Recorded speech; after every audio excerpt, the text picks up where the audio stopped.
আজকে বানিয়েছি সরষে দিয়ে চারাপোনা মাছের ঝাল। তো এটা গরম ভাতের সাথে খেতে খুবই সুন্দর লাগে। তো খুবই সিম্পলভাবে বানিয়েছি, এভাবে তোমরাও বানিয়ে খেয়ে দেখো, খুবই ভালো লাগবে।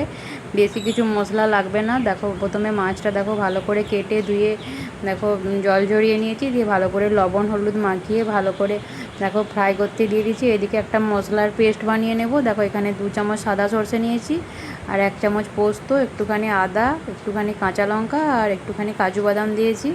কাজু বাদামটা অপশনাল, তোমরা দিতেও পারো নাও পারো। এটা সরষেটা যাতে তেতো না লাগে তার জন্য দিয়েছি। তো ওইটা একটা মিক্সিতে ভালোভাবে পেস্ট বানিয়ে নেব। দেখো মাছগুলো এদিকে ভালো করে লাল লাল করে ভেজে তুলে নিয়েছি। এদিকে কড়াইয়ে দেখো তেল দিয়ে কালো জিরে ফোড়ন দিয়ে একটু হলুদ আর লাল লঙ্কার গুঁড়ো দিয়েছি যাতে কালারটা একটু ভালো আসে। তারপরে দেখো মশলার পেস্টটা দিয়ে দিয়েছি।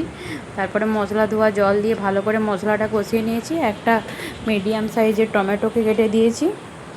তারপরে মশলাটা দেখো 5-6 মিনিট ভালো করে টাইম নিয়ে একটু কষাতে হবে। মশলাটা কষানোর কাছে টেস্ট বেশি আসে, যে যেমনভাবে কষাতে পারবে। তারপরে দেখো কাঁচা লঙ্কা চেরা দিয়েছি 2-3টে মতন। তারপরে মশলাটা ভালো করে কষানো হয়ে গেলে মাছগুলো দিয়ে আর বেশি নাড়ানো যাবে না, 2-একবার ফুটিয়ে নামিয়ে নিলেই রেডি।